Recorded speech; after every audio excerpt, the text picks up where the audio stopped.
नमस्कार, स्वागत है आपका ओमान न्यूज़ हिंदी में एक बार फिर से। दक्षिण अल्सर्किया के स्वास्थ्य सेवा महानिदेशालय ने एक अपडेट दिया है कि प्रवासियों के वैक्सीनेशन की शुरुआत हमारे इस राज्यपाल में 22 अगस्त से हो जाएगी, लेकिन अलग अलग दिन हम अलग अलग श्रेणी के प्रवासियों को वैक्सीन प्रोवाइड कराएंगे। तो आप ध्यान रखिए कि यदि आप रविवार को केवल उन्हीं व्यक्तियों को वैक्सीन लगेगा जो लेडीज़ जो ब्यूटी पार्लर्स में काम करती हैं, सैलून्स में काम करती हैं या फिर घरेलू महिला वर्कर के तौर पर काम करती हैं, इन लोगों को वैक्सीन रविवार को 22 अगस्त को लगाया जाएगा सूर्य स्पोर्ट्स कॉम्प्लेक्स में। और 23 अगस्त को जो लोग सैलून्स में जो जेंट्स वर्कर हैं वो काम करते हैं, घरेलू कामगार हैं, रेस्टोरेंट में काम करते हैं या फिर कसाई से जुड़े काम करते हैं या फिर मुर्गी मछली अंडा बेचने से जुड़े आप वर्क करते हैं, ऐसे लोगों को सोमवार को 23 अगस्त के दिन वैक्सीन सूर्य स्पोर्ट्स कॉम्प्लेक्स में लगाया जाएगा। तो अपने अपने डेट के हिसाब से, अपने नंबर, अपने बारी के हिसाब से आप वैक्सीन के लिए जाइए। अपने साथ वैलिड रेजिडेंस कार्ड लेकर के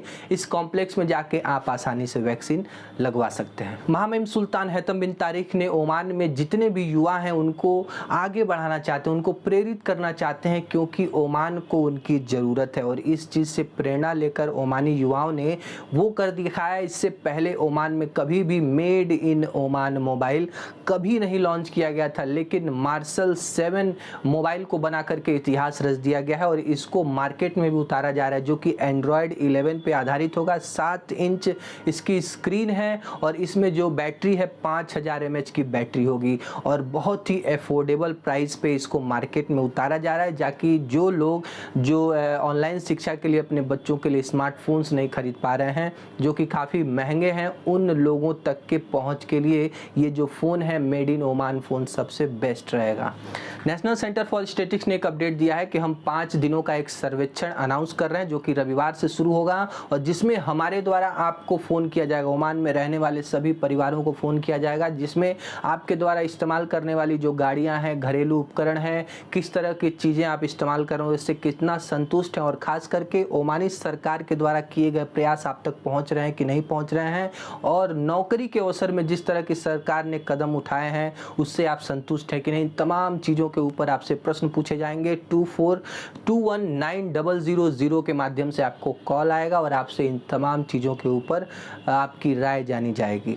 सुप्रीम कमेटी ने ओमान से सभी तरह के कर्फ्यू को ख़त्म करने का ऐलान किया है और इसके साथ ही ओमान में जो दैनिक दिनचर्या है, जो नॉर्मल के जैसे हम लाइफ जीते थे, वो स्टार्ट हो गया है। लेकिन आप ये सोच के बताइए कि क्या ये लास्ट कर्फ्यू था? इसके बाद ओमान में कभी कर्फ्यू नहीं लगेगा? तो इसके बारे में स्वास्थ्य विशेषज्ञों ने बताया है कि गवर्नमेंट ने तो अपना काम कर दिया है, गवर्नमेंट को जितना लोगों को प्रोटेक्ट करना था उसने कर दिया है। अब जो बारी है वो लोगों की है कि लोग कैसे रूल को फॉलो करते हैं, कैसे कोविड से बचते हुए सभी तरह के जो गाइडलाइंस है उसको फॉलो करते हैं, मास्क लगाते हैं, समय पे हाथ धोते हैं, एक दूसरे से सोशल डिस्टेंसिंग बना के रखते हैं। इसके ऊपर निर्भर करेगा कि ओमान में लॉकडाउन होगा या नहीं होगा।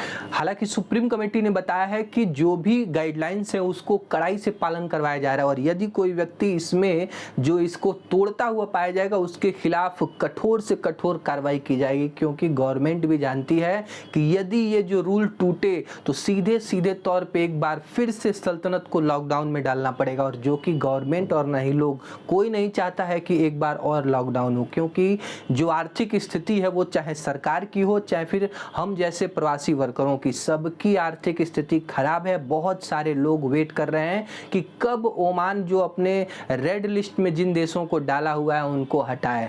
ओमान के व्यापारिक समुदाय ने ओमान में कर्फ्यू हटाने का स्वागत किया है और उन्होंने उम्मीद जताई है कि कोविड महामारी से जितना हमें नुकसान हुआ था, इस कर्फ्यू के हटने से हमारी जो दुकानें हैं वो और लंबे समय तक ओपन रहेंगी और जिससे बिक्री है वो बढ़ जाएगी और हमारी भी जो आर्थिक स्थिति है धीरे धीरे वो सुधरती ही जाएगी। क्यों नागरिक सुरक्षा एवं एम्बुलेंस प्राधिकरण ने एक अपडेट दिया है कि उत्तरी अल्बतीना में घर में आग लग गई और इस आग में एक व्यक्ति के जल जाने से मृत्यु हो गई है। हालांकि फायर फाइटर समय पे पहुंचे थे, लेकिन इस व्यक्ति की लगभग 90 से ज़्यादा % ये जल चुका था, जिसको अस्पताल ले जाते इसकी मौत हो गई है।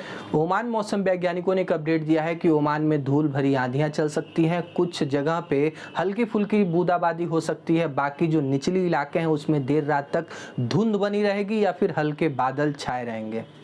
सुप्रीम कमेटी ने जो नया रूल निकाला है कि 1 सितंबर से केवल उन्हीं लोगों को एंट्री दी जाएगी जो पूरी तरह से वैक्सीनेटेड हों। यदि 18 वर्ष से अधिक आपकी आयु है तो आपको कोविड वैक्सीन की दोनों डोज लेकर के ओमान में जाने की परमिशन दी जाएगी। बच्चों के ऊपर वैक्सीनेशन की अनिवार्यता नहीं है। सबसे पहले आप अपने देश से RT-PCR टेस्ट करवाएंगे, उसके बाद जब सल्तनत में पहुंचेंगे एयरपोर्ट्स पे, वहाँ पे 25 ओमानी रियाल का टेस्ट होगा। फिर आपको 7 दिन होटलों में क्वारंटीन रखा जाएगा और 8वें दिन फिर से RT-PCR टेस्ट कराने के बाद से आप जिस काम के लिए ओमान में गए हो करने के लिए फ्री हैं। लेकिन सवाल उठता है कि क्या रेड लिस्ट में जो देश हैं जैसे कि भारत, पाकिस्तान, नेपाल, श्रीलंका जैसे जो देश हैं, इन लोगों को भी छूट दी जाएगी? तो ओमान में जिस तरह से लॉकडाउन को ख़त्म कर दिया गया है, जो लोगों को प्रतिबंध में रखा गया था उससे आज़ादी मिल गई है, तो ये बहुत ज़्यादा कयास लगाए जा रहे हैं कि सितंबर के पहले वीक में जो रेड लिस्ट में जो देश हैं वहां से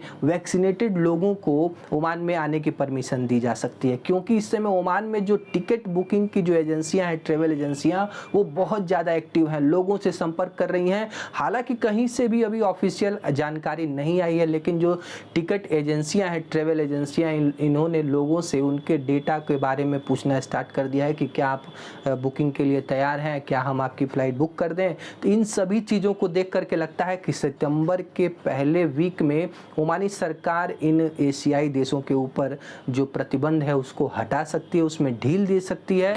ओमान में भारतीय लोग ओणम का त्यौहार मना रहे हैं, जिसमें फर्श पर बहुत अच्छी फूलों से सजावट होती है। लोग धोती पहने हुए, साड़ी पहन करके इस फेस्टिवल को मनाते हैं। और साथ में रक्षाबंधन का भी त्यौहार भारत में मनाया जा रहा है और विदेशों में जो प्रवासी वर्कर हैं वो अपने घर वालों से फ़ोन पे बात करके रक्षाबंधन की बधाई दे रहे हैं। तो आप सभी दर्शकों को रक्षाबंधन की बहुत बहुत शुभकामनाएं।